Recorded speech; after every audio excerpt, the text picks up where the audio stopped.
nós tivemos já a chance de fazer uma entrevista comigo durante um dia para outro, praticamente, para ficar frio, né?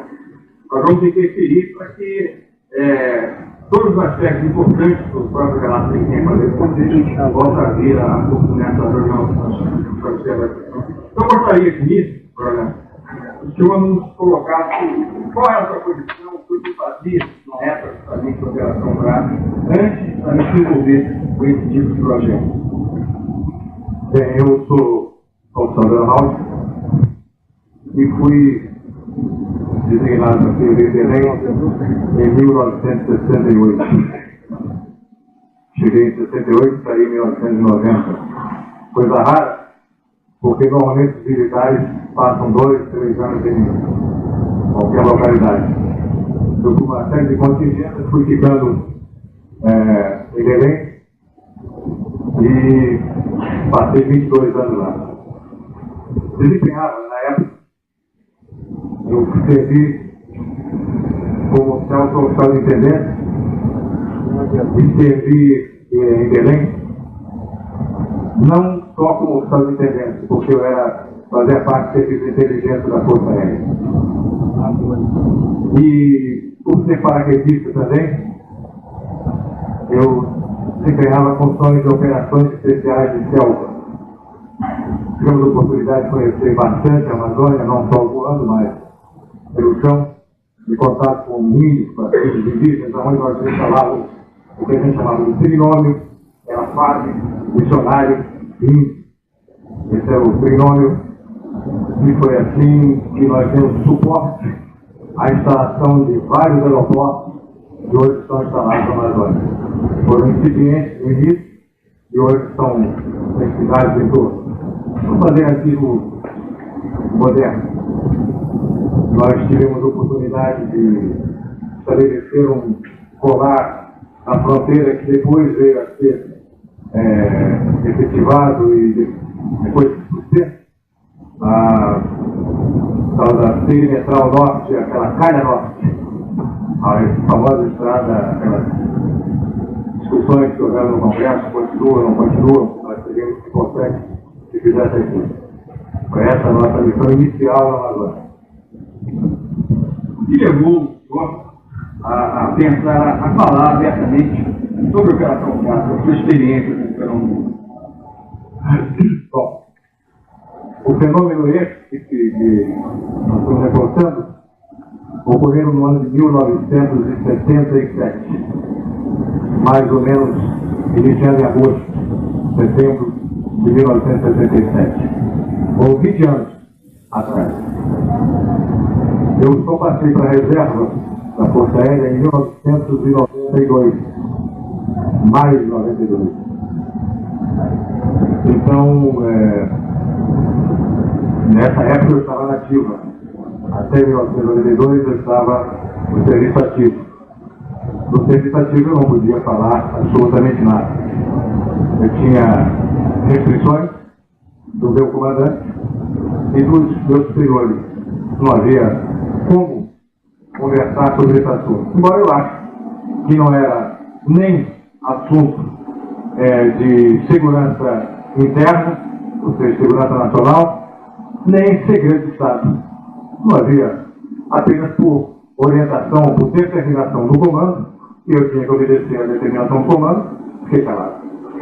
Fiquei calado desde 1977 até um mês atrás, quando conversei com o Givaé e repeti, e foi feita até uma reportagem do Fantástico, e uma outra reportagem que foi escrita pela Bia Cardoso, da Manchete. Houve convite para outras emissoras, mas como o tema do programa não era muito sério, nós recusamos a comparecer. Eu acho que foi hoje um assunto muito sério. E não é para ir para algum auditório para estarem fazendo piadas ou graças com um assunto desse. Não me sujeitaria a isso. Mas o Fantástico é uma outra linha de programa e nós concordamos em conversar com ele, que acho que foi, de alguma forma, esclarecedora. O senhor tinha algum tipo de de tendência ou interesse pelo assunto? Hoje, antes da Operação Prato? Não, veja bem, quando começou a Operação Prato, a época da capitão, no início da Operação Prato eu não estava em Belém. Eu estava servindo em Belém, mas na época eu não estava em Belém. Eu estava fazendo um curso em Brasília. E tive, sim, acreditava em existência de civilizações em outros planetas, em disco voador, que a gente chama de disco voador. Mas até essa data, em Belém, eu não tive contato nenhum, a não ser quando eu tinha 12 ou 13 anos, tive avistamentos, todo mundo na cidade viu. Tá? E, portanto, nessa época, quando começaram os acontecimentos, eu não estava em Belém. Eu vim ser surpreendido quando retornei a Belém, e foi passada essa missão, um encargo, e eu fui obrigado a recebê-la. Como eram os fenômenos, que o senhor tragou contato no início, que motivaram a própria instauração da Operação Prato? Bom, mais tarde a gente vai explicar porque houve uma cobertura em faixa nessa região. Em Belém, próximo a Belém, é um município chamado Vigia. Ao qualquer tempo Polares, é uma ilha de água salgada próximo de Belém. Existiu, nessa época, uma incidência muito grande, de naves que sobrevoavam o vilarejo lá, uma vilarejo de pescadores, e que possibilitava até o exercício da profissão deles, do ganha-pão deles. Eles estavam assustados e já não queriam mais ir para o mar a pescar, porque as luzes ficavam dando volta nas embarcações, apareciam sobre a cidade, nas casas, e eles, para se protegerem disso, eles usavam muito de soltar fogos de artifício, fogos de São João. Era um foguetório enorme na cidade. A noite inteira, fez uma fogueira, e eram armados, alguns armados com espingarda de caça. E a gente sempre aconselhou para que não usasse isso, porque não havia necessidade realmente. Mas eles fizeram também alguns disparos de armas de caça em cima dessas armas. O prefeito da cidade encaminhou ao comandante do primeiro comando, Brigadeiro Frontais, encaminhou um ofício pedindo providências da Força Aérea. Eu não tive providência que ia tomar, mas... E a providência fui eu. Eu fui tomar providência. Então, eu vi... E foi interessante, eu chegando em Brasília, eu fui chamado ao gabinete do meu chefe, Coronel Camilo, que tinha iniciado as operações. Eu era chefe da seção de operações. O chefe da seção de informações e serviço de inteligência era o Coronel Camilo. Na época da capitão da ordem. Eu cheguei para se apresentar, aí ele perguntou: tudo bem, senta aí. Você acredita nisso, voador? Eu olhei para ele não acredito. Ele abriu uma gaveta, tirou uma pasta e me entregou. Tá ok, você é dono desse caso agora. Foi assim que eu entrei para a Operação Prato. A operação não tinha nome. Todas as operações militares, tem algum militar agora, as operações militares, elas sempre têm um nome. Elas sempre colocado um nome na operação. Normalmente o nome, por exemplo, aquela operação no Golfo, ela começou com Blue Sky, Céu Azul. Quer dizer, tem que ser uma operação em que não houvesse interferência da Força Aérea inimiga, e eles conseguiram isso. Era Céu Azul, quer dizer, céu sem inimigo. A operação visava esclarecer sobre a existência de discos voadores naquela região, que eram realmente isso. E ela teria que ter um nome. Não podia ser operação disco voador, então nós arrumamos um nome parecido, o nome de um primo, Operação Prato. Porque, engraçado, o único país do mundo que chama disco voador E disco voador é o Brasil. Em Portugal é prato voador. Na Espanha, nas línguas hispânicas, os países de língua hispânica, é platilho volante. Em espanhol, platilho volante. Em português, prato voador. No português brasileiro, no português do dialeto brasileiro, é que nós chamamos de disco voador. O próprio americano é flying saucer, o francês é soucoupe volante, e nós somos os diferentes. Chamamos de disco voador, que eu acho mais apropriado.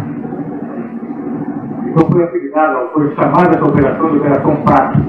Começou dessa natureza. Providências da Força Aérea. Providências da Força Aérea era olhar, observar e ver, porque nem a Força Aérea Americana, que é a mais dotada do planeta, consegue fazer nada. Ninguém consegue fazer nada. O amigo Rangel relatou casos aqui que são, qualquer medida nossa é ineficiente. Somos inteiramente sujeitos à tecnologia deles. Felizmente não fazem nada demais.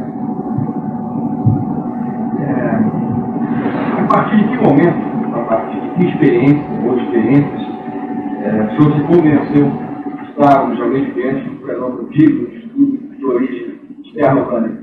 Veja bem, a Operação Prato ela foi uma felicidade de estar no comando do primeiro comando naquela época, naquela região, um oficial-general, o brigadeiro Protásio, que acreditava nisso.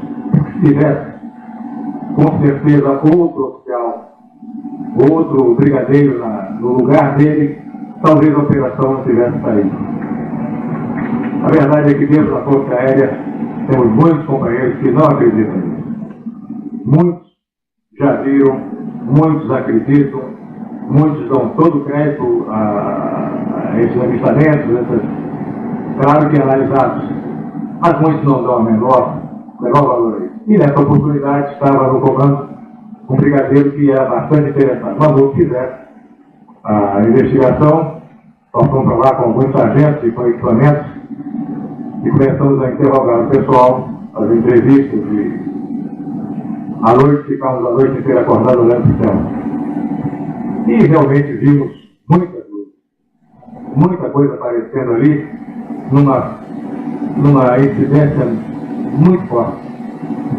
Eu acho que nenhuma região do país recebeu uma visitação, uma incidência tão forte como na região amazônica naquela época. E toda vez que eu voltava, passava a semana também, tinha família, passava no mato 15 dias, uma semana, 15 dias, e eu voltava para casa para ver minha mulher e meus filhos. E antes de ver minha mulher e meus filhos, eu tinha que ver o comandante. Então ele chegava e perguntava o que eu tinha visto. Nada. Você não viu nada? Nada. Eu vi luzes, mas isso não quer dizer que eu vi disco voador. Eu vi luzes, conversei com pessoas, entrevistei, fizemos bastante relatório, mas não vi absolutamente nada que eu possa lhe dizer que tenha sido disco voador. São luzes estranhas, realmente. Movimentos estranhos, os horários estranhos, fora de rota de aviação. Eu sou da Força Aérea, conheço bastante essa movimentação de aeronaves, rotas e tudo, não nada indicava que fosse ver. Mas não podia afirmar o meu comandante que eram discos voadores. E ele está um pouco decepcionado e continua. Eu fazia naquela época o papel de advogado de diabo, e era para isso que eu estava ali. Não estava para bater palmas de qualquer coisa que tivesse sido avistado. Eu tinha que ter a prova daquela incidência violenta que estava ocorrendo ali. Mas passamos quase 2 meses ali, afastado da família, afastado até de conforto de uma residência, acampado, e tentando fazer fotografias. Tomamos uma sova de 2 meses. A gente fotografava realmente luzes que estavam muito estranhas. Estavam se aproximando, estavam cruzando o céu em velocidade altíssima, outras horas estavam paradas.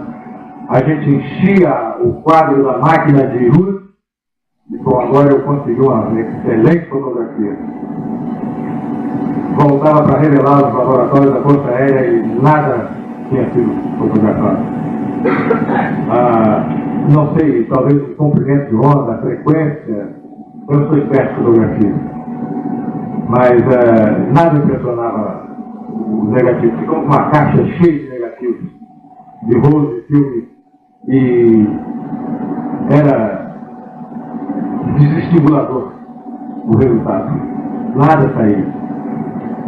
Até que nós pedimos autorização do comandante para que um cinegrafista da TV Liberal, que é associada à Globo, TV Liberal do Pará, que era expert nisso, e que ele fosse nos ajudar.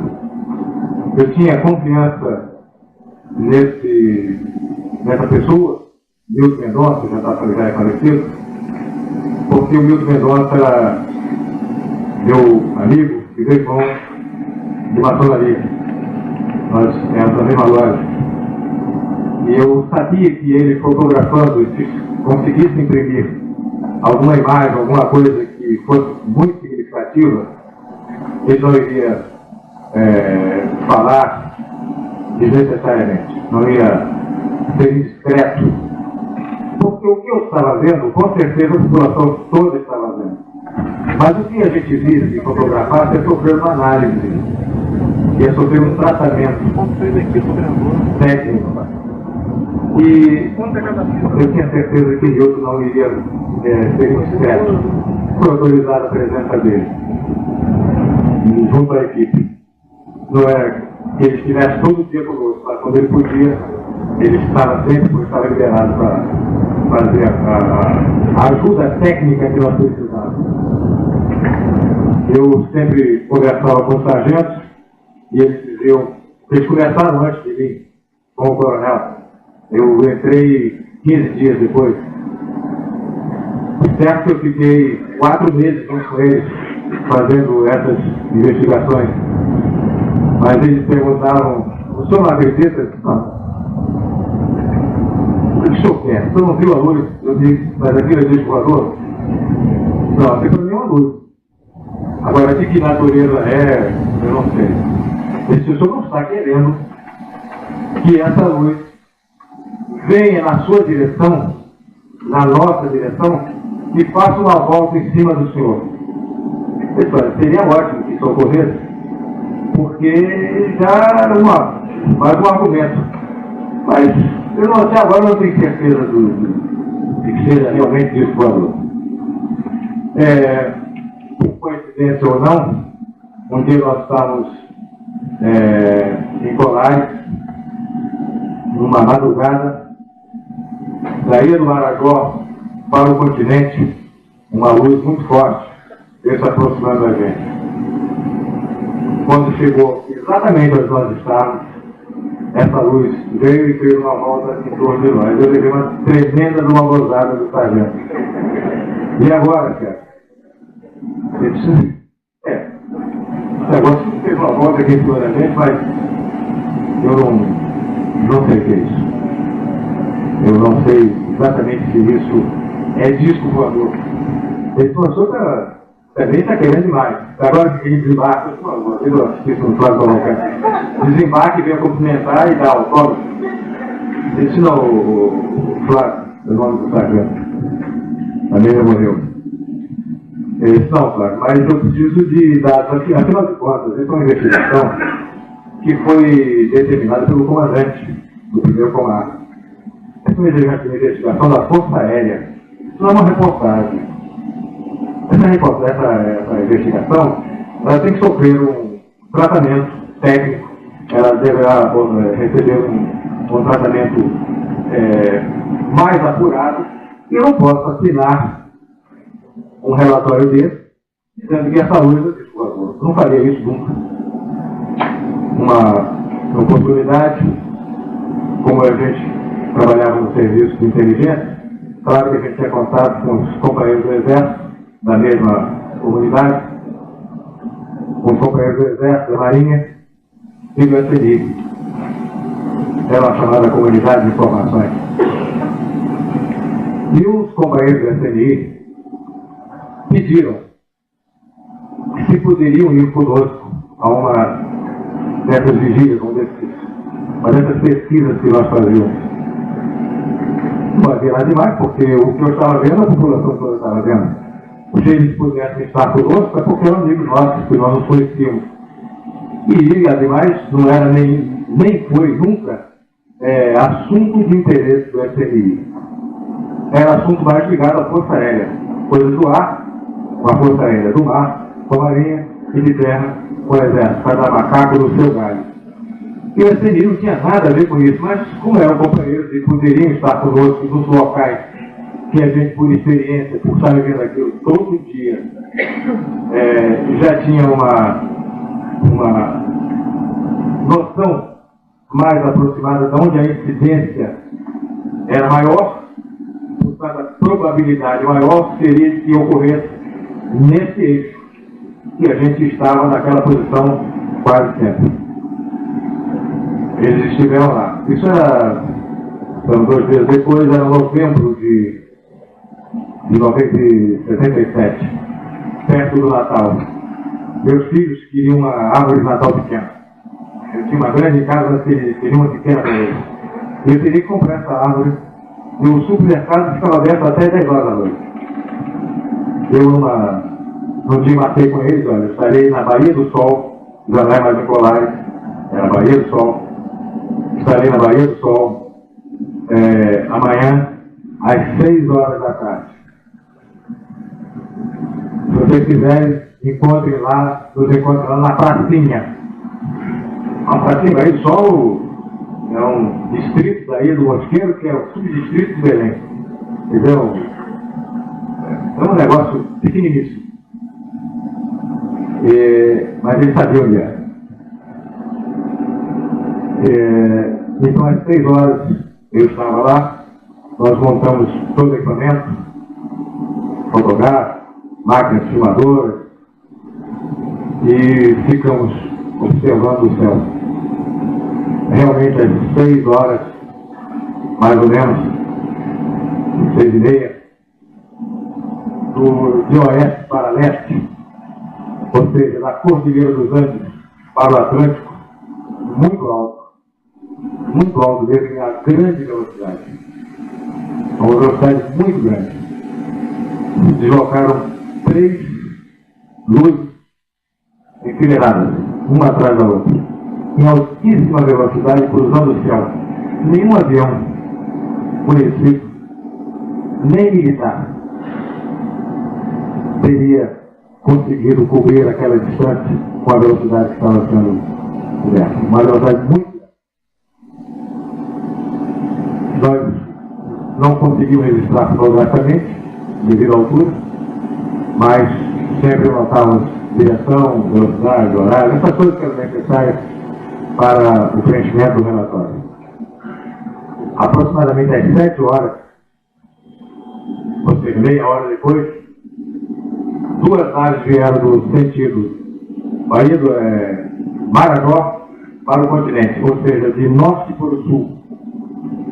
Triângulo da Bermuda, Brasília. 2 luzes, a altíssima velocidade e a uma altura muito grande. Na mesma situação das outras 3, meia hora depois, 2 de norte para o sul. Esperamos mais um pouco e os amigos do SNI não chegaram. Como eu tinha um horário marcado com meus filhos para dar a eles a árvore de Natal que eles queriam, eu dei ordem aqui para que começasse a desmontar os equipamentos. Eram equipamentos delicados e a gente transportava em caixas de alumínio. Depois vamos desmontar estereoceptivas, filmadoras, tudo que nós transportávamos e que utilizávamos, e colocar dentro da viatura, dentro do carro. Esse lugar era um lugar muito escuro e muito pouco povoado. E nós estávamos na beira da praia. É um barranco. Essa praia ficava num barranco. E já estava na época assim de vestibular. O pessoal já tinha terminado as aulas, já estava terminando as aulas no colégio. E essa ilha é uma ilha de veraneio de Belém, quem conhece. Belém, Ilha do Mosqueiro, uma ilha famosa. E para ela se dirigem os habitantes de Belém, porque Belém não tem praia. Então a praia de Belém é Mosqueiro, Mosqueiro e Salinas. Ora, essa altura, essa hora, 7h30, as praias da Ilha do Mosqueiro estavam cheias de gente. Cheias de turistas diferentes, claro. Mas estavam cheias de gente. Em torno de 200 a 300 mil pessoas estavam indo para a praia. Normalmente jovens, paquerando, namorando, tocando violão, mas ali na praia. E nós estávamos na Baía do Sol, escondidos, num lugar escuro, e já estávamos desistindo de ir para Belém. Quando chegou a viatura com os amigos do SMI, aí eu cheguei com ele brincando, o horário de vocês é meio brincando. Marquei às 6, já são quase 8 e nós estamos indo embora. Aí disse, poxa, não dá para ficar não, eu tenho compromisso. Eu agora vou voltar para Belém. Ele disse, mas já viu alguma coisa? Eu disse, nós vimos agora às 6h30, mais ou menos, passou de oeste para leste, passaram 3 luzes. Meia hora depois, se vocês estivessem aqui, teriam visto. Meia hora depois, de norte para sul, passaram mais 2 luzes. E vocês não estavam aqui, portanto não viram. Mas fiquem aqui, faço como eu faço, e talvez madrugada vocês tenham. Mas quando é que passa a próxima de balada? Eu não sei. Isso não é linha de bolsa. Eu não sei qual é o horário. Se eu soubesse, eu só ficava na hora. A gente fica a madrugada inteira aqui. Eu podia chegar a dormir só de dia. Algumas vezes. Passamos noites e noites olhando para o céu. Diz que olha muito para o céu, cresce ruga no nariz. Eu não cresci. Eu não cresci no ruga, não. Mas, quando nós estávamos conversando isso, eu dando uma gozada nele, disse, poxa, você faz uma pergunta idiota dessa, que hora vai passar? Isso é linha de bonde. Um deles apontou e disse, olha aqui em cima. Eu nunca tinha visto nada parecido. Eu tinha estado durante 2 meses, todas as noites, acompanhando as investigações. Nós estávamos com a equipe, com equipamento e com a responsabilidade de apurar esses fatos. Eu nunca tinha visto nada tão assustador, tão claro, tão definitivo como estava vendo naquele momento. Em cima de nós, a cerca de 200 metros de altura, tinha um objeto parado exatamente onde nós estávamos, um objeto que tinha mais ou menos 30 metros de diâmetro, negro, escuro, com uma luz no meio, uma luz amarela para âmbar. Mas ele estava em cima de onde nós estávamos. Ou seja, eu conversei no início com um companheiro e ele me lembrou desse fato. Parece que eles sabiam que a gente estava ali, porque na praia estava cheio de gente. Agora, um que estavam com equipamento para olhar para eles, éramos nós. Eles pararam em cima da equipe da aeronáutica, exatamente onde nós estávamos. O fato foi tão impressionante que aquilo assustou a gente. Eu não vou dizer que não fiquei assustado, não. Eu fiquei bastante assustado. Eu estava calmo. As minhas calças estavam tremendo um pouquinho mais. Estava tudo bem. Aqueles monstros parados em cima. E eu não podia fazer nada. A providência que eles pediam estava lá. Para uma providência não podia fazer nada. Olhava apenas.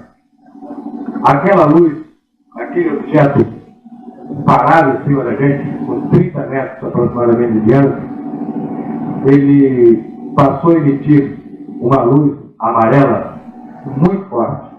Dava para você caçar uma lâmpada, uma agulha no chão. Ficou claro como o dia.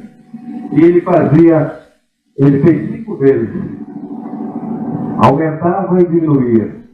Não era luz de flash, luz violenta, luz rápida. Uma acender um flash a pouco, pá, não era nada disso. Era progressiva, como você tivesse um dimmer, que você estivesse aumentando e diminuindo aquela luz. E ele fez essa luz 5 vezes, aumentava, clareava e diminuía. E nós, olhando, não tivemos nem a noção, nem tivemos a vontade de tirar os olhos daquilo que a gente estava vendo, para apanhar o equipamento que estava dentro do carro e fotografar ou filmar. Primeiro, até que não daria tempo, teria que montar as máquinas. Eram máquinas profissionais de alta técnica. E nós ficamos com os olhos grudados naquilo. Ele finalizou 5 vezes e depois a luz, que era amarela no centro, ficou azul, um azul bonito, e disparou no sentido leste, de 0 para infinito, rapidíssimo. Impossível do aeronave fazer isso. Ali estavam técnicos da Força Aérea, homens habituados a lidar com a aeronave, homens que conheciam a sua profissão. Aquilo não era impossível aquilo que nós estamos vendo ser produzido por qualquer máquina, qualquer coisa da tecnologia que nós dispomos no presente momento. Um detalhe que eu esqueci de mencionar é que esse objeto ele fazia um barulho um pouco mais intenso do que esse que nós estamos ouvindo agora, de ar-condicionado. Ele fazia um barulho oscilante, mas bem aproximado desse barulho de ar-condicionado que nós estamos ouvindo agora. E no fundo desse barulho havia um barulho de uma catraca, como se quando a gente pedala a bicicleta ao contrário, aquele tec-tec-tec da catraca da bicicleta. A gente ouvia esse barulho dentro do teto. Eu voltei para Belém, muito perto de Belém, isso dá 40 minutos. Desse lugar para Belém, 40 minutos, 1 hora no máximo. Voltei para Belém, ainda há tempo de sair com meus filhos, mas já em Belém, na Vila Militar onde eu morava, já tinham notícia de avistamento lá também, na própria Vila Militar, dentro de Belém. Luzes que andavam circulando por lá. Eu fui com as crianças no dia seguinte e apresentei ao meu comandante e contei a história para ele. Foi o primeiro momento de satisfação depois de 2 meses que nós estávamos envolvidos com essa operação e que eu senti um sorriso de satisfação do meu comandante. O que significava para ele de que ele estava certo, de que as próprias críticas que ele estava recebendo e que com certeza eu não sabia, eu era capitão, ele era brigadeiro, havia uma distância muito grande de comunicação, mas ele devia sofrer muitas críticas por ter determinado que aquela operação fosse efetuada. E quando eu disse a ele o que nós tínhamos experimentado, o que nós tínhamos vivido naquela noite anterior, ele reagiu com um sorriso de enorme satisfação. E se você viu isso, Orlando, fotografou esse comandante, não deu. Eu acho que ninguém ali. E por acaso, nesse dia estava o Nilton Mendonça, que era cinegrafista profissional. Ninguém ali teve nenhuma reação a não ser ficar com os olhos grudados naquilo que nós nunca tínhamos visto nos 2 meses que nós estávamos acordados olhando para o céu. As luzes pequenininhas já não eram tão pequenas. Era uma coisa muito grande em cima da gente e que valeu a pena todos esses 2 meses de sucesso. A gente tem certeza de que a gente estava fazendo alguma coisa que marcaria na memória da gente para o resto da vida um evento muito bonito, muito bonito. bonito mesmo. Eu me considero feliz por ter estado naquela região, naquele momento, e ter sido designado pelo meu comandante para comandar essa operação nessa oportunidade. Depois tivemos mais 2 meses de outras campanhas no mesmo sentido. Eu gostaria que você contasse agora aqueles outros 2 casos importantes que seguiram aí. Bem, nós tivemos entrevistando várias pessoas na região. De dia, os sargentos saíam colhendo depoimentos, gravando, e a gente tinha sempre contato, de vez em quando o helicóptero passava, apanhava material fotográfico, levava eles a processados, e a gente dava continuidade ao relatório.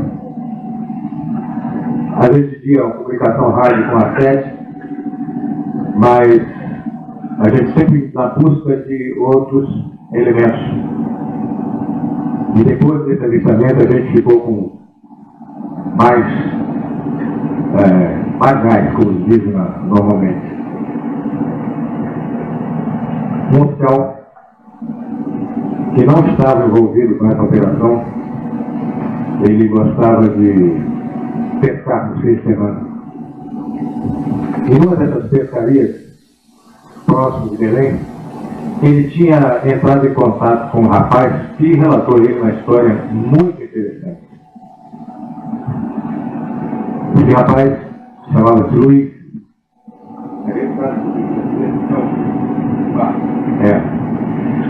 É o Luiz.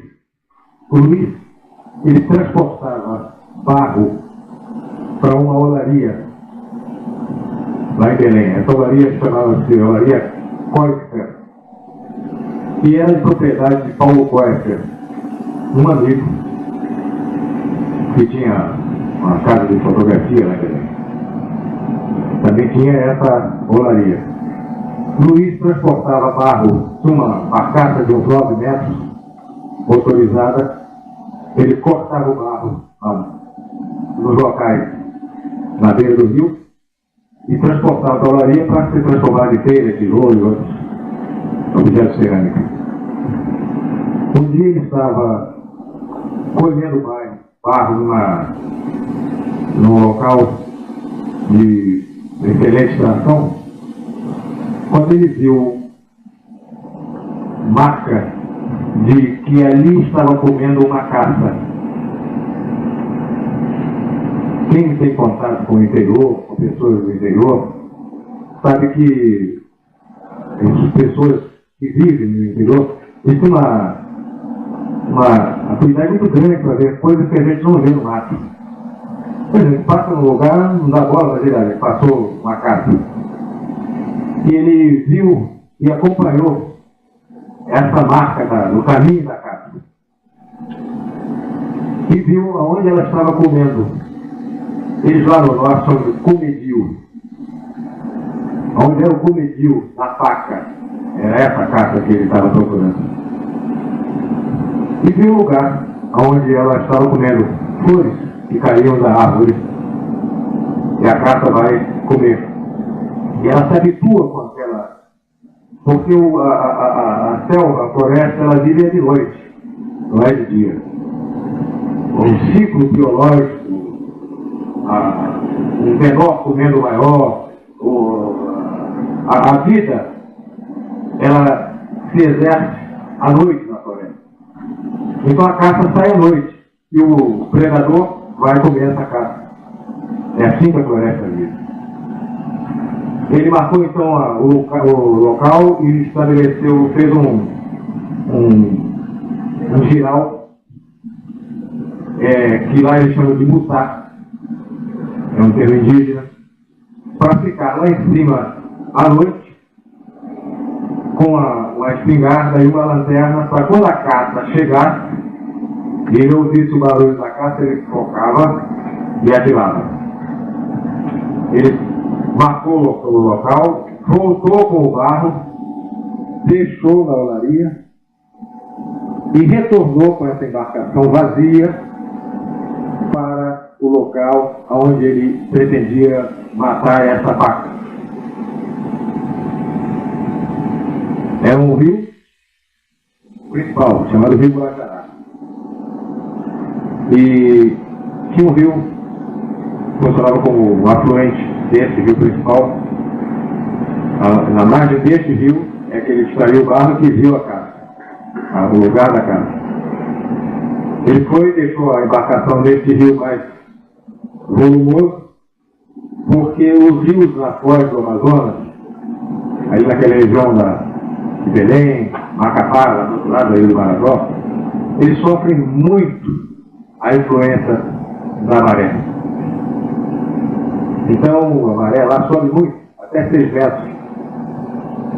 O rio agora está cheio, daqui a pouco é uma valinha.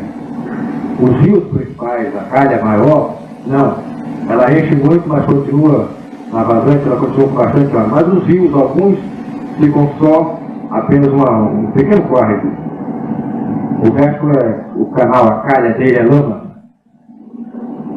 E ele, com medo dessa embarcação ficar encalhada e não poder sair na hora que tivesse abatido a caça, ele deixou a embarcação no Rio Guajará. É esse rio mais grosso, mais onde fica, na borda do qual fica a olaria. Ele foi para a posição lá na árvore, botou a rede e ficou esperando que a caça chegasse, com a sua espingarda e a sua lanterna. Eram mais ou menos 7h30 da noite, quando uma luz muito forte passou por cima de onde o Luiz estava. Ela passou por cima dele, suponhamos que ele estivesse a árvore fosse esse copo. Ela passou por cima dele e voltou imediatamente, como sabendo que ele estava lá. É muito difícil isso. Vocês não conhecem a região amazônica, talvez? É muito difícil identificar uma pessoa dentro da floresta. Muito difícil. É impossível. De avião é impossível. Mas eles sabiam que o Luiz estava lá. Não sei como. Eles fizeram a volta, o Luiz viu. Lá, sentado lá na rede dele, viu que a luz passou, fez a volta e parou em cima dele. Ele ficou olhando aquela luz muito forte em cima de onde ele estava. Imediatamente assim, não era muito alto não. No máximo uns 10 metros acima dele. O dobro, talvez, disso aqui. O Luiz ficou olhando, intrigado, e ficou mais intrigado ainda quando essa luz, que era uma nave, abriu o fundo, e do fundo dessa nave, uma luz, um tubo de luz veio na direção dele. E dentro desse tubo de luz desceu um ser de cerca de 1,60 m, 1,50 m. Diz ele que está vestido de escuro, preto. Mas eu duvido dessa cor. Qualquer cor que ele tivesse vestido, amarelo, vermelho, azul, verde, seria preto. Porque era ausência de luz. Ele desceu em cima do Luiz, com os braços abertos, e não veio que eu perguntei ao Luiz, que escada? Alguma porta? Alguma coisa? Não. Ele veio de braços abertos, descendo por dentro desse tubo de luz, em cima de mim. Nessa altura, o nosso herói brasileiro pulou fora. Pulou da árvore onde ele estava. Se escondeu embaixo. E ficou com o ramo de árvore, de folha, olhando o que aquele cara estava fazendo ali. Esse baixinho, o cara que saiu lá, veio, pousou lá na plataforma que ele tinha feito ali, e com uma luz vermelha na mão, na palma da mão tinha uma luz vermelha, examinou detidamente a rede onde ele estivera há poucos segundos antes. Ele, com muito medo, muito nervoso, ficou olhando. Ele olhou, examinou a área onde ele tinha estado, aquela giral que ele tinha preparado, E também não procurou o Luiz, não. Ele focou em cima do Luiz. Ele sabia onde o Luiz estava. Ele não foi com a lanternazinha vermelha na mão procurar o Luiz. Ele focou em cima do Luiz. O herói brasileiro foi para dentro da lama. Saiu correndo. Com medo. Eu também teria corrido. Essa criatura subiu por esse tubo de luz, foi para a nave fechou e entrou na calha deste rio pequeno atrás do Luiz. Eu tenho a impressão que o Luiz, com medo, botava o coração para dentro. Ele saía tropeçando pelas raízes do mangal, aquilo ali naquela lama, e querendo chegar, ele estava dentro do rio e algumas árvores se encontravam em cima. Ele estava abaixo da copa das árvores. Ele estava na calha do rio. Essa nave estava na calha do rio, atrás do Luiz. E o Luiz fazia o que podia para livrar. Chegou até a junção deste rio pequeno com o rio maior, que é o rio Guajará. E gritava para os companheiros. Tinha ficado na embarcação um outro companheiro e um menino de 9 anos de idade. Esse garoto já deve estar de 77 para cá, já deve estar com 29 anos de idade, já deve ter quase neto. E tinha um garoto de 9 anos de idade, uma criança. Um colega dele, um amigo dele que estava na embarcação neste bote, estava ouvindo o jogo do Campeonato Brasileiro. Estava passando algum jogo desse aí, ele estava ouvindo. E o garoto estava pescando siri. Brincando, pescar siri. Ali dá muito peixe, muito siri. E ele gritava, e ninguém o ouvia. Ele chegou perto, e o garoto estava pescando, porque o outro estava com o raio do ouvido, não ouvia. O garoto viu, aí avisou o outro companheiro, isso era o Luiz aí. O Luiz chegou e disse, olha aí atrás, os caras viram. Quando os caras viram, o Luiz queria ir para a embarcação, para dali ir embora. Os caras que estavam na embarcação pularam para dentro da água. E o Luiz ficou a ver navio. Definitivamente. Ele voltou para o mato. E ficou olhando o que acontecia. Os dois dentro da água nadando para outra margem. A nave parou em cima desse batelão.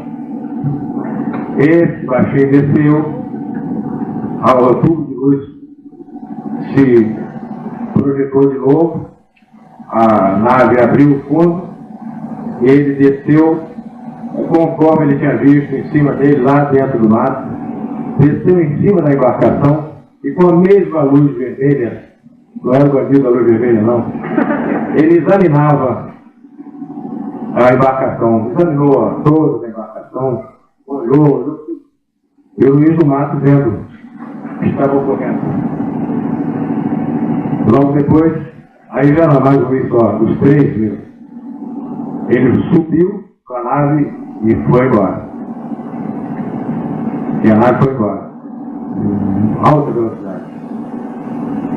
O Luiz, depois de algum sacrifício, conseguiu rever a tripulação, entrar no barco e voltar para a areia, jurando que nunca mais voltava a esse lugar. Como esse capitão que gostava de pescar tinha conversado com eles, ouvindo essa história, ele foi e me contou. Holanda, aconteceu isso, assim, em tal lugar. Eu sei que você está investigando isso.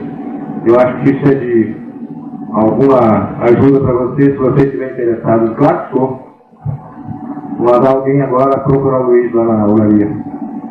Imediatamente foi mandado uma diligência para a olaria. E essa diligência trouxe diligência não é do comércio, não é um carro com um agente de serviço que vai lá buscar. Ele foi lá e trouxe o Luiz, muito assustado.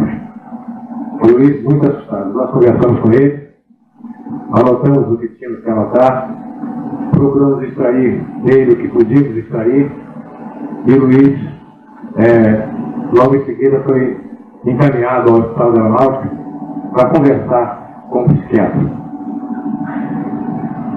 Nós tínhamos que ter cuidado com quem nós estávamos conversando.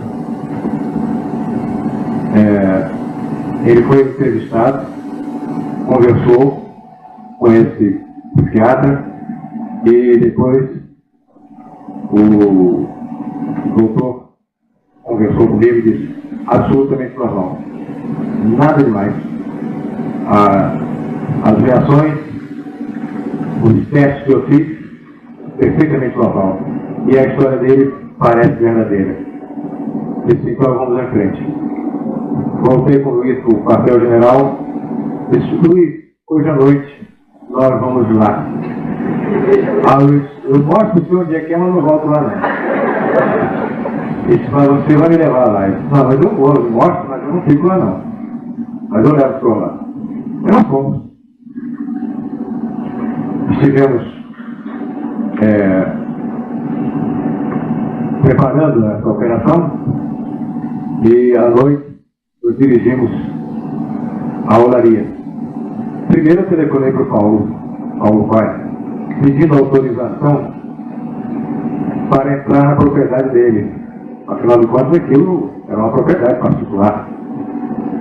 Eu tinha direito a circular no rio, mas na propriedade dele eu tinha que pedir permissão a ele.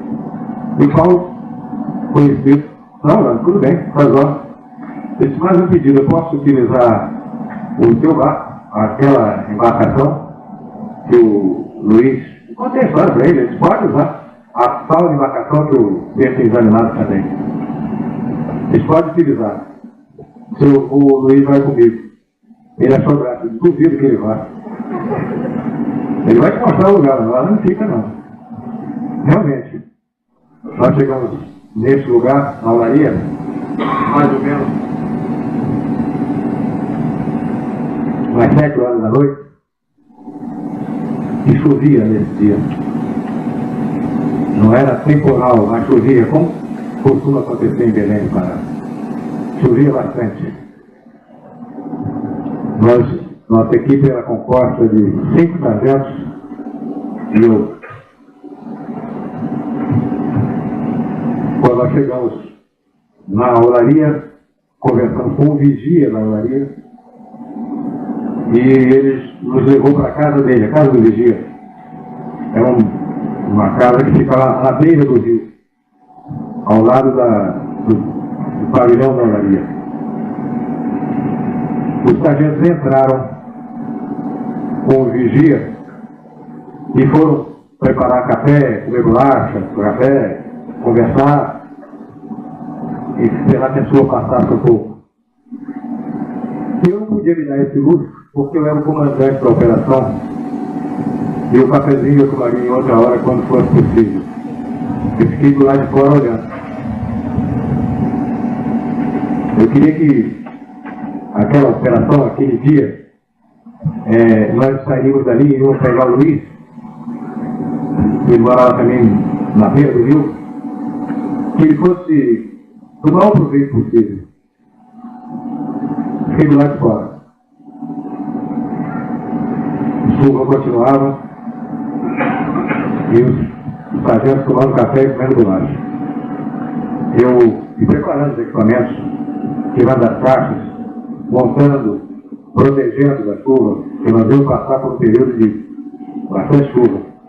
Nós tomamos todos os cuidados para proteger os equipamentos.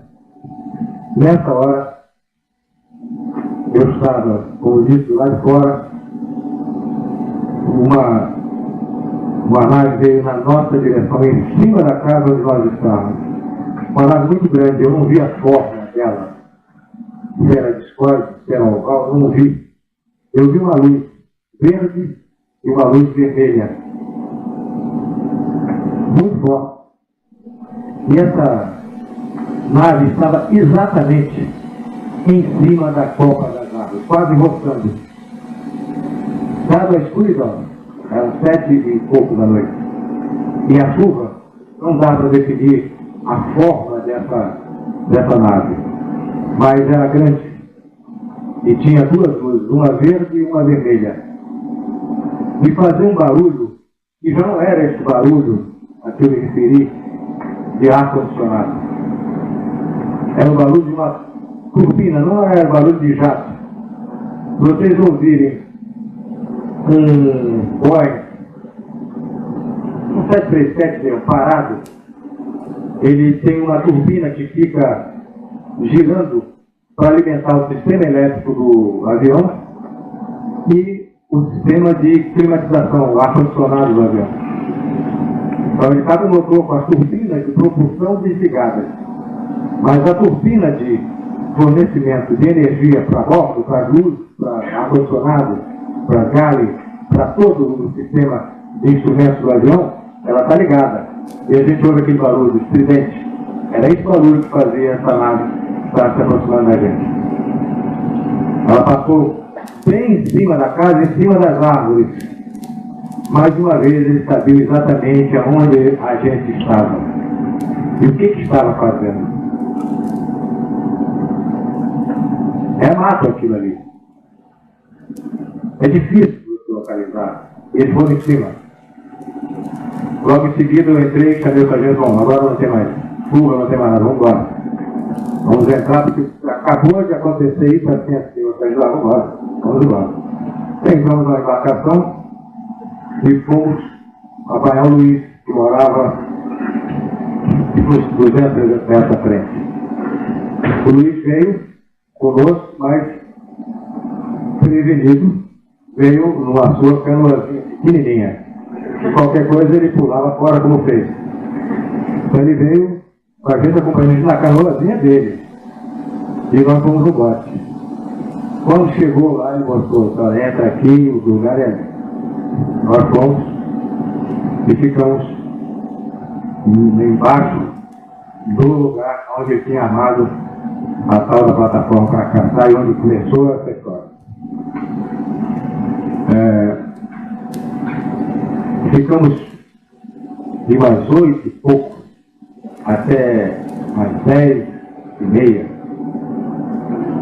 Eu falo 8 e pouco, que vocês devem estranhar, mas fazem 20 anos. Nessa altura, foi tudo escrito com precisão dos relatórios. Eu estou dando a aproximação. São 20 anos que a gente, precisão de hora, detalhes de dia, a gente não grava, mas o relatório está por aí e está tudo gravado ali, tudo escrito, com precisão. A água subia e a gente estava para morrer afogado ali e nada acontecia. E nós protegimos o equipamento. E a água subindo, a maré estava enchendo. Aí nós tomamos a decisão de voltar para a embarcação. A embarcação, providencialmente, já estava notando que podia entrar naquele rio. Ela veio e nós embarcamos e voltamos. Os sargentos queriam retornar, pensavam que ia retornar para Belém. Já que nós ficamos no lugar e não aconteceu nada, eu mandei que a embarcação ficasse na outra margem, que fosse ancorada na outra margem e que nós ficássemos lá. E disse a eles, vamos ficar essa noite aqui. Então os sargentos reclamaram um bocado. Pô, não temos nem café, não temos nada, a gente não sabia que ia ficar essa noite. Não, vamos ficar a noite aqui. Então talvez se não fosse aquela incidência da primeira nave que veio em cima da casa do vigia, eu talvez tivesse voltado para Belém. Mas aquilo me deixou bastante intrigado. Eu resolvi ficar. Aí, em torno de umas 11 horas da noite, o sargento estava conversando embaixo, a embarcação estava na tolda da embarcação, em pé. Estava observando o céu. Ele podia se distrair, eu não podia. Eu observei que o rio afunila. Quando você está numa posição, ele vai afunilando. Lá no fim, próximo da olaria, nós estamos a 2.000 metros de distância da olaria. Lá na olaria, aonde passou a primeira nave, uma luz muito forte, um sol amarelo, âmbar, mas uma luz muito forte. Ela vinha cruzando o rio na direção da Baía do Sol para a olaria, Baía do Marajó para a olaria. Eu chamei a atenção dos sargentos, olha lá, e eles passaram a fotografar e a filmar. Nessa vez nós conseguimos filmar. Nessa vez nós conseguimos fotografar. Aquela luz passou baixo que ficou a filha dela, aquela marca dela no rio. Aquela luz vinha até a gente no rio. Como a gente viu uma luz do outro lado, a Baía do navio, com aquela luz vem até próximo da gente. Isso acontecia com aquela luz. Nós marcamos tudo o que era necessário, direção, horário, intensidade, tudo que podia ter de validade para o relatório. E ficamos mais animados. Em torno de meia-noite, o sargento não podia ficar o tempo todo olhando com ele. Só conversa, mal para o cigarro. O Luiz disse então que ia fazer um café, buscar café na casa dele. E saiu na embarcaçãozinha dele para apanhar o café. Nessa hora, cruzou por cima da gente, veio na direção. Eu estou olhando para o início do rio. Na minha esquerda, para a direita, ou seja, da Baía do Marajó para o continente, uma luz muito forte. Uma luz amarela, âmbar, muito forte. E veio se aproximando. A gente, quando estava na beira do rio, até se distraiu um pouquinho, porque tinha uns macacos que ficavam pulando aqueles gás lá, brincando, comendo alguma fruta, alguma coisa lá. E assustado talvez com a nossa presença ali. E a gente até brincava, distraindo os macacos, estavam mexendo nas árvores ali. Aí eu chamei o sargento, olha pra cá. Ele pensava que era aquela história de algum macaco, alguma coisa lá. Aí o cara, quando eles olharam, uma luz muito forte se aproximando. Eles pegaram os equipamentos e ficaram prontos para fotografar o que viesse ali. Quando chegou na borda da margem do rio onde nós estávamos, aquela luz âmbar, muito forte e muito grande. Quando eu falo grande, é muito grande mesmo, uma coisa imensa. Ela parou, apagou, imediatamente. Imediatamente ela apagou. E nós vimos o que era o núcleo daquela luz âmbar, que eu nunca tinha visto. Que nós, nesses meses todos de pesquisa, nós nunca tínhamos visto. Era uma forma parecida com a bola de futebol americana, aquela bola que tem 2 picos. Bola de futebol americana. Era uma forma daquela. Era um zeppelin. Como um zeppelin. Âmbar e translúcido. Não era metálico. Não dava aspecto metálico. É como se tivesse um abajur com uma luz amarela dentro. E cheio de janelinha. Não deu para contar quantas janelinhas, mas muitas janelinhas.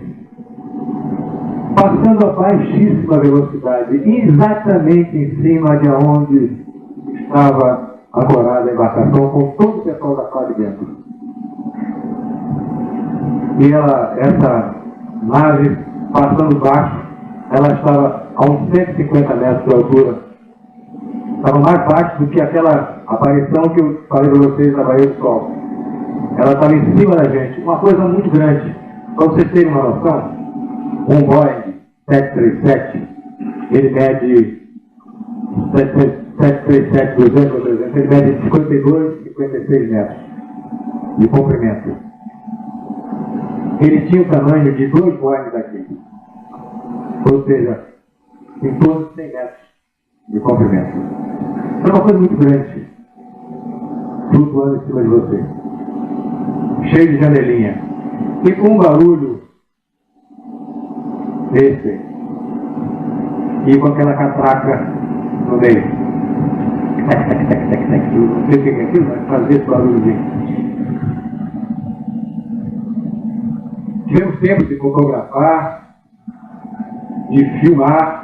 Mandei até que o sargento, o japonês que estava operando a filmadora, ele parasse de acionar o mecanismo da filmadora, porque eu não queria estar iludido se seria o barulho da filmadora operando ou seria o barulho da nave.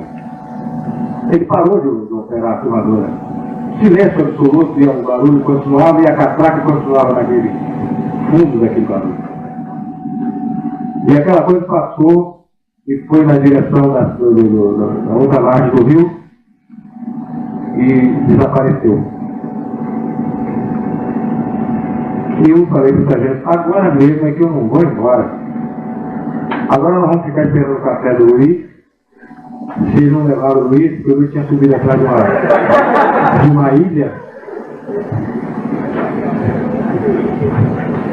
Mas, felizmente, em torno de 1h da manhã, o Luiz chegou e trouxe o café que a gente tanto estava querendo. Pão antes de ontem, mas era pão. E nós nos saímos com aquilo ali. Às 2h da manhã, 1h40, na margem oposta do rio, eu estava sempre voltado para a direção da olaria.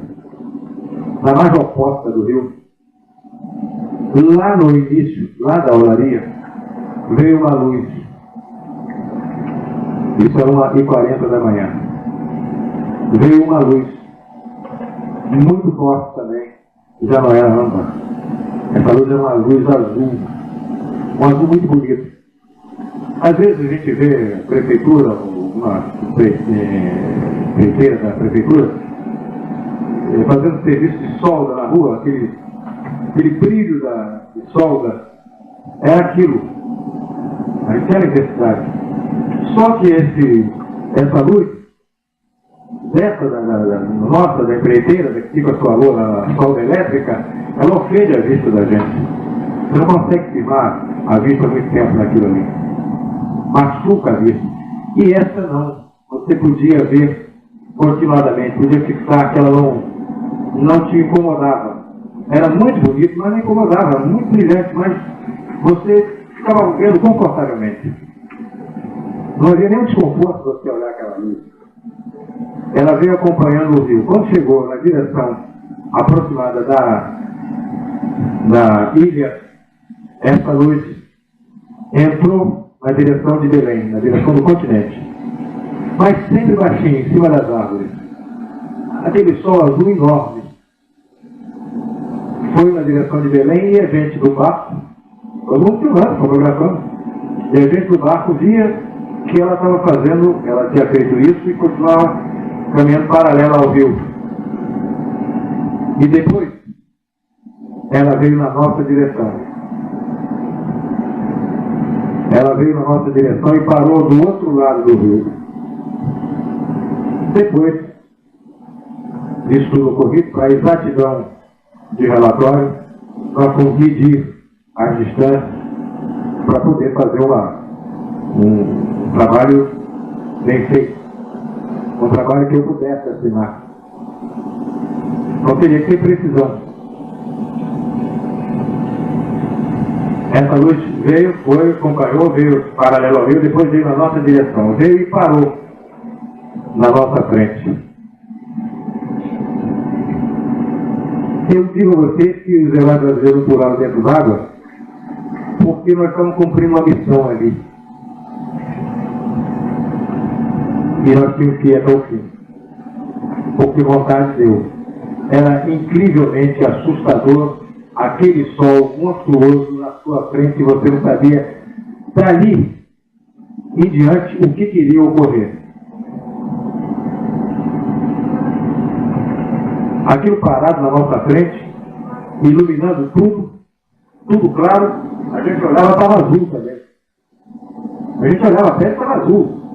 O barco estava azul, estava tudo azul. E nós realmente olhamos para a cara do outro com medo. E aí, e agora? O que vai acontecer? O Luiz estava dentro do barco e dizia: eu não falei para que não vir aqui? Estava lá escondido com um garotinho. Eu trabalho desse aqui, eu vou embora. Eu não falei para não vir aqui? Aí nós ficamos parados olhando e filmando. Quem não estava com o equipamento fotográfico ou filmador era eu.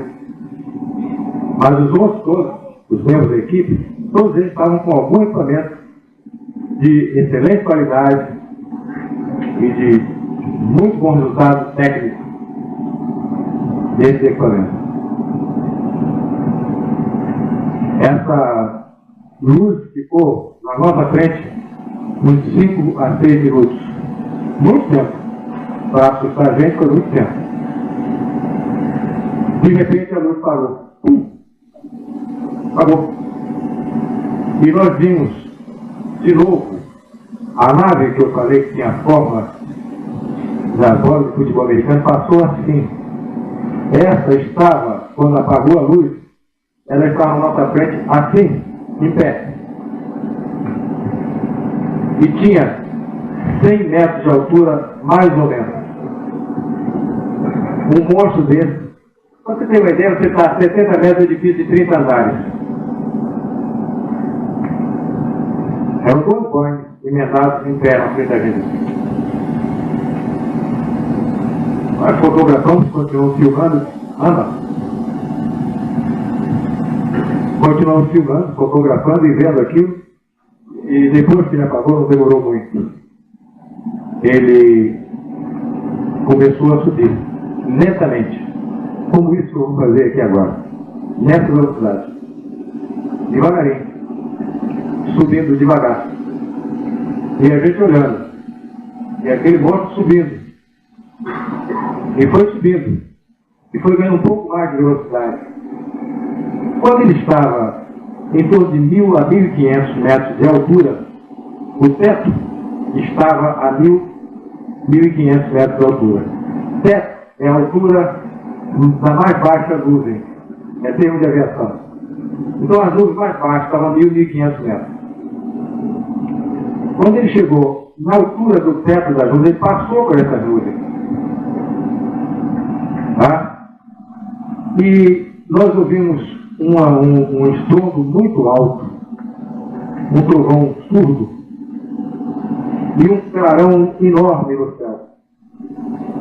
Aí ele tinha acionado os seus propulsores e disparou com uma velocidade vertiginosa para o céu e desapareceu.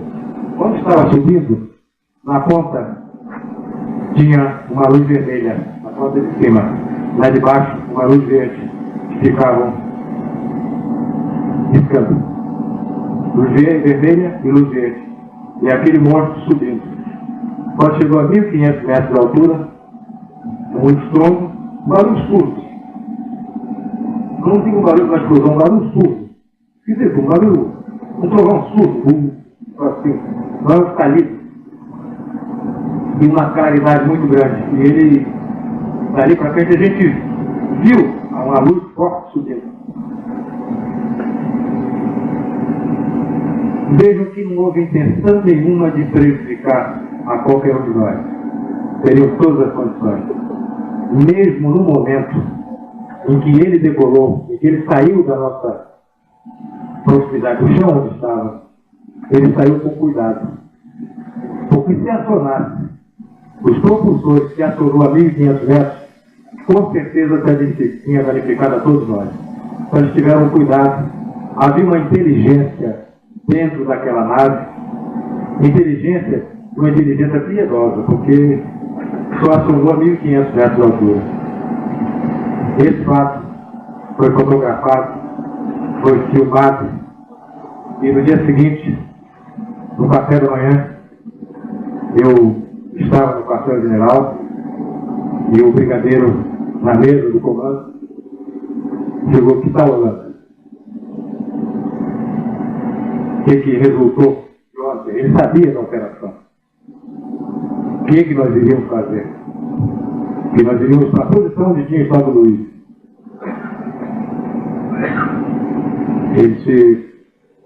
Aconteceram coisas incríveis que nós conseguimos registrar com fotografia e com filmes, filmadora. E tem o depoimento de todos que estavam na operação. São pessoas confiáveis, são pessoas que já trabalham há anos no serviço, e, portanto, não são pessoas de reputação duvidosa. Depois nós vamos conversar do meu comando. Realmente o café tinha muita gente. Os filhos foram revelados. A filmadora tinha imprimido uma imagem que nós não vimos. Essa nave que estava em pé na nossa frente, nessa posição, ela tinha uma porta aberta, porque depois do filme, da filmadora revelada, e dos filmes das máquinas fotográficas, eles coincidiam em algumas fotos com da filmadora. Ela foi feita a exposição, foi passada no auditório para os oficiais de alto nível, major para cima, os oficiais superiores, uma sessão especial para ver o resultado da operação. E foi feito isso para todos os oficiais do primeiro comando. De major a coronel assistiu. Foi passado no auditório como esse, e depois ficou passado o que se chama de step by step, passo a passo, pé a pé, quadro a quadro. E nós tínhamos muito medo de fazer esse tipo de exposição, de projeção, com medo de queimar a imagem.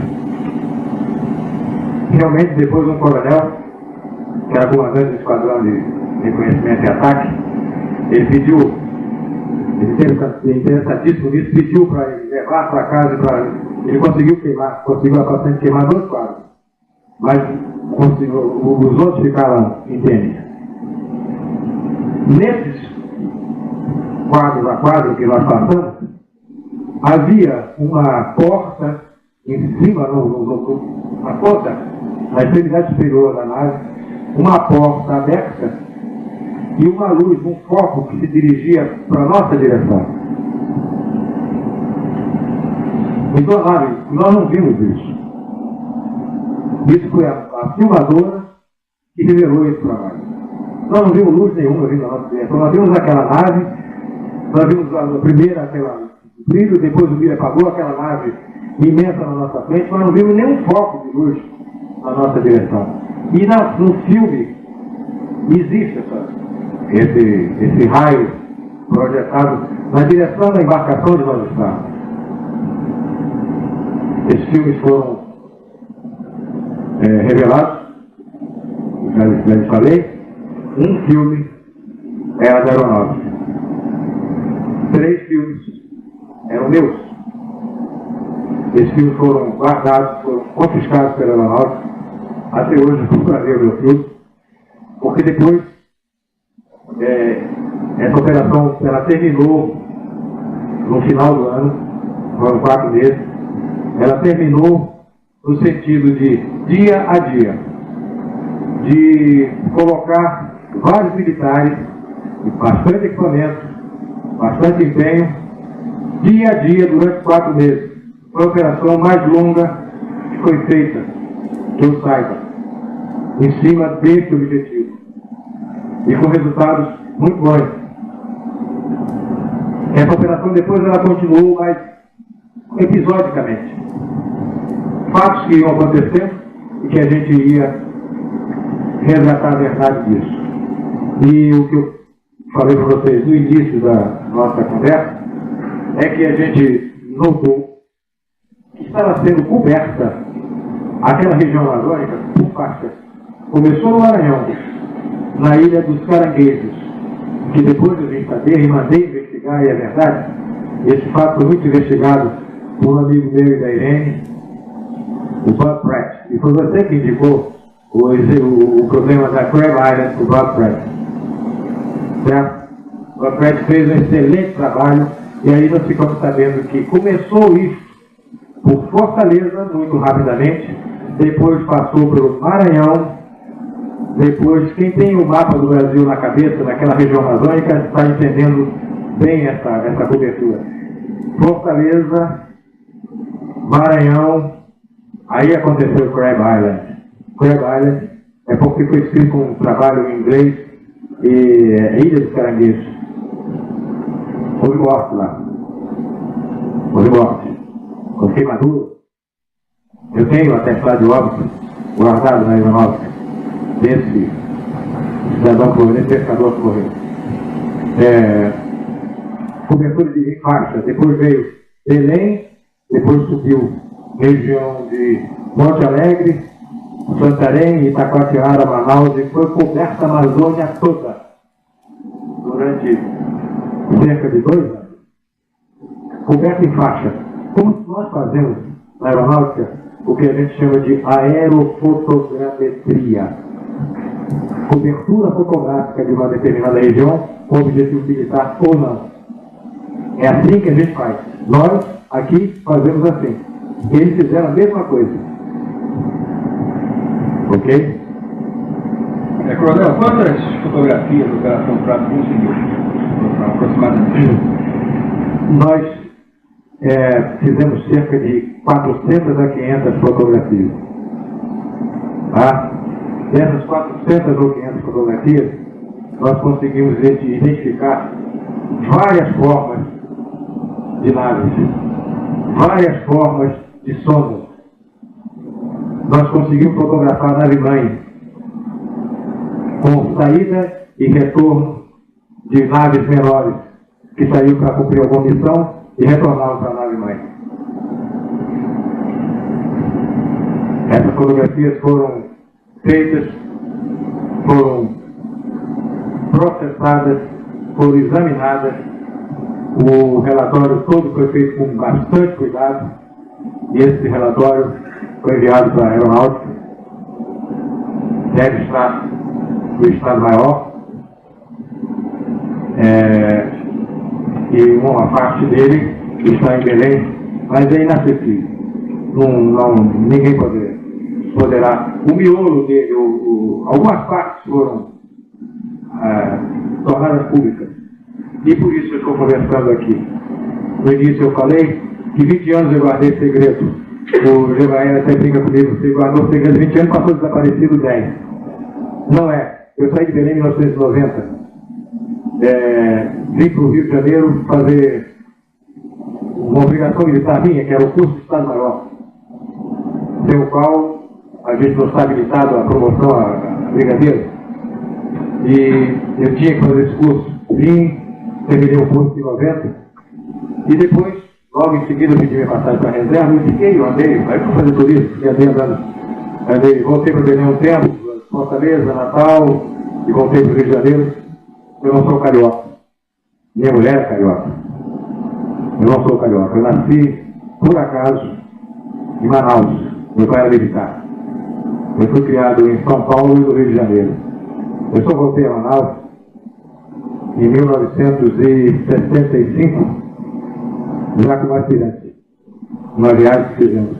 Eu saí com 9 meses, só voltei depois de formado, já oficial. Eu fui criado aqui no Rio de Janeiro e em São Paulo. E Belém, como eu falei para vocês, voltei para Sevilha, já era quase capitão. Tá?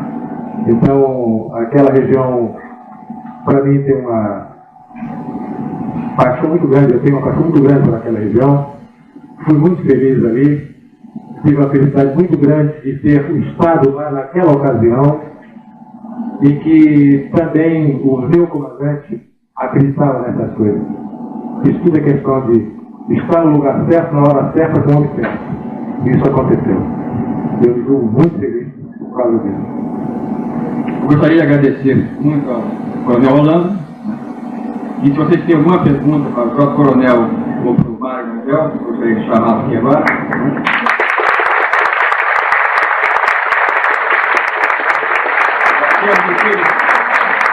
Eu quero infelizmente apenas 10 minutinhos.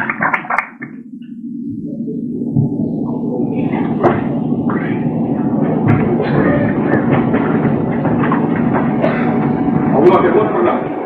Coronel, sobre essa questão brasileira, a presidente da República, comandante da disposição do Brasil, todos os presidentes brasileiros têm consciência dessa operação?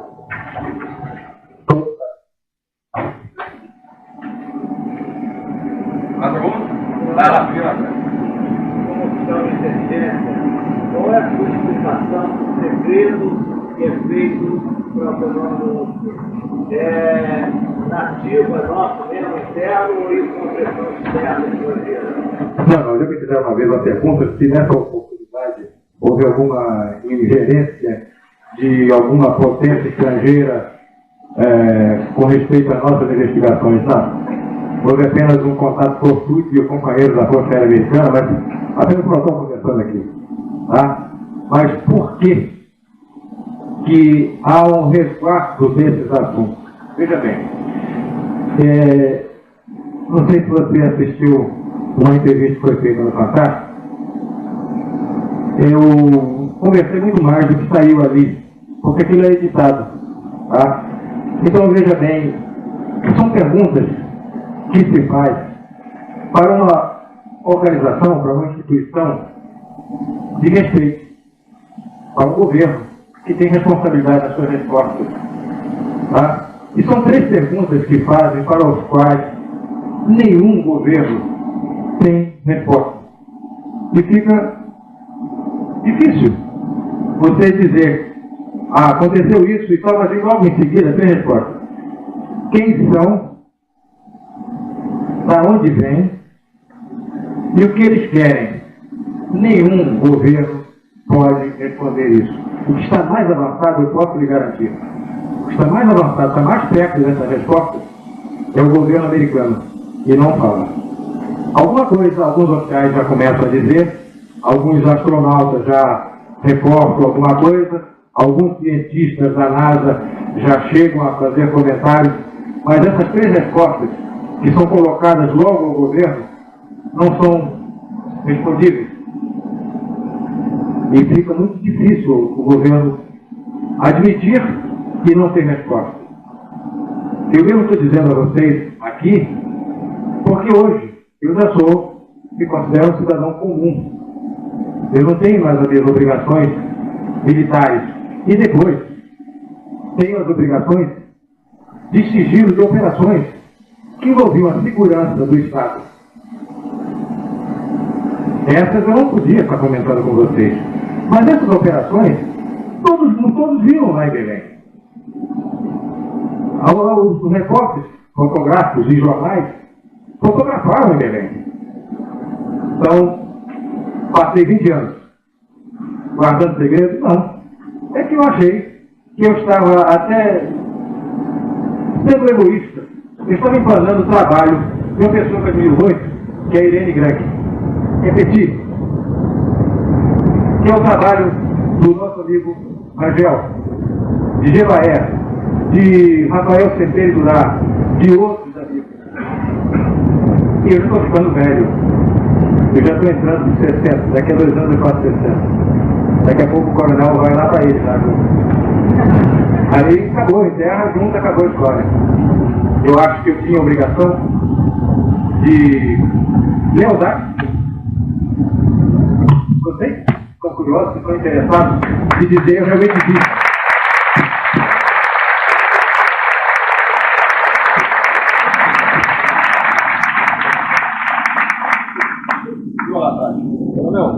Tendo o relatório, projetado os filmes, declarado as fotografias, qual foi a repercussão, qual foi a leitura que a aeronáutica fez disso? Esse relatório, ele chega a essa altura.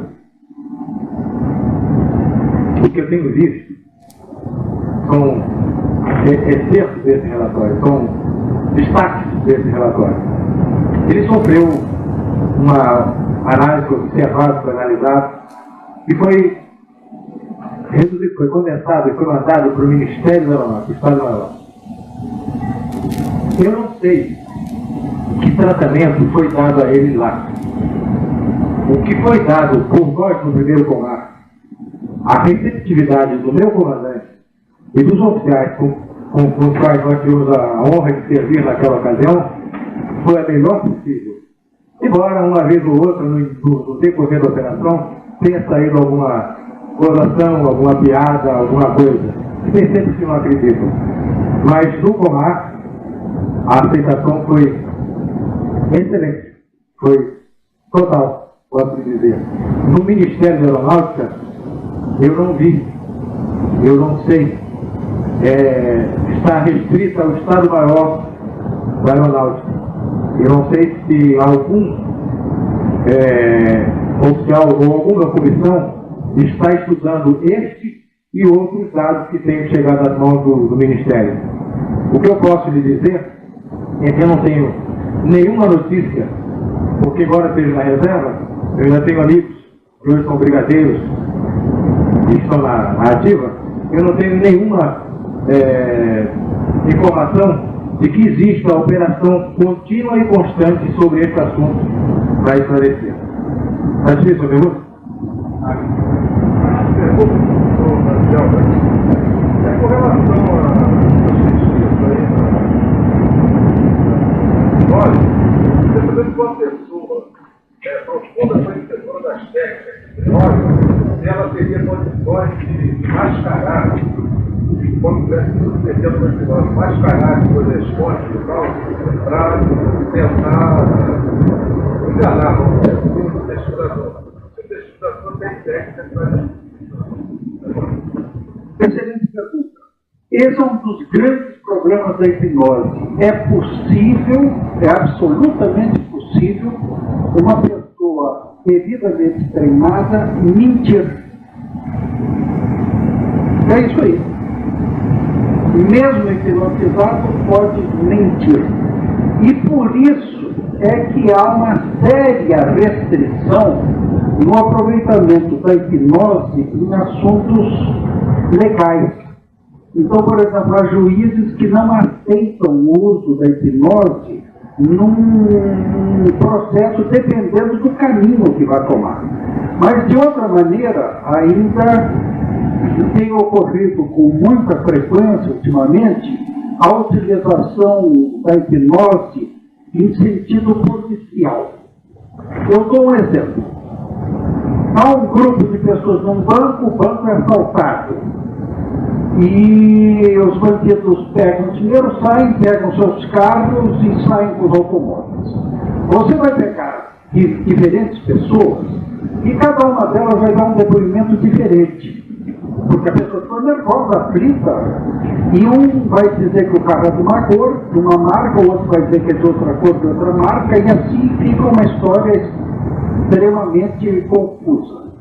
Você faz uma hipnose nessas pessoas, e essas pessoas, a hipnose nada mais é que um estado alterado de consciência, onde se processa uma situação de relaxamento.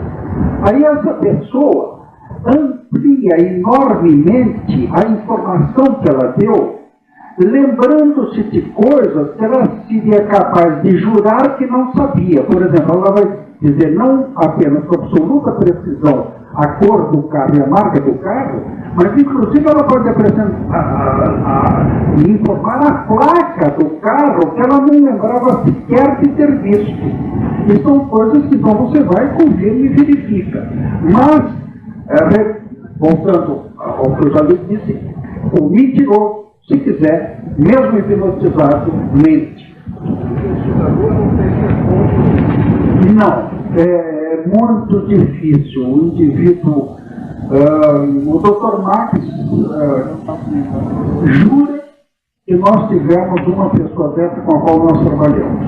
Nós fizemos uma hipnose várias vezes, um rapaz extremamente interessante, quando fizemos o consultório dele lá na casa. O Dr. Max Ele tem um consultório e atrás do consultório tem uma área grande, onde ele fez uma espécie de um auditório, onde ele reúne pessoas de alto nível para assistir alguns trabalhos. E foi lá um rapaz, cada vez que ia lá, o Dr. Marques convidava várias pessoas para assistir, e no fim o Dr. Marques jura que esse indivíduo mentia sobre hipnose, que ele armou uma hipnose. Eu não sei se o Dr. Marques está absolutamente certo, mas ele jura que a pessoa mentiu. Ele foi fazer umas verificações depois e constatou que não eram verdadeiras. Ele vai terminar. Infelizmente, eu queria que outras perguntas que já foram feitas agora, a gente tem um evento aqui, e outro grupo logo depois. A gente tem que se ocupar logo depois. Eu agradeço a presença de vocês, até a próxima. Obrigado. E eu lembro que quem tiver carro no estacionamento deve procurar sair logo para não ficar preso pelos carros quando está chegando. Obrigado.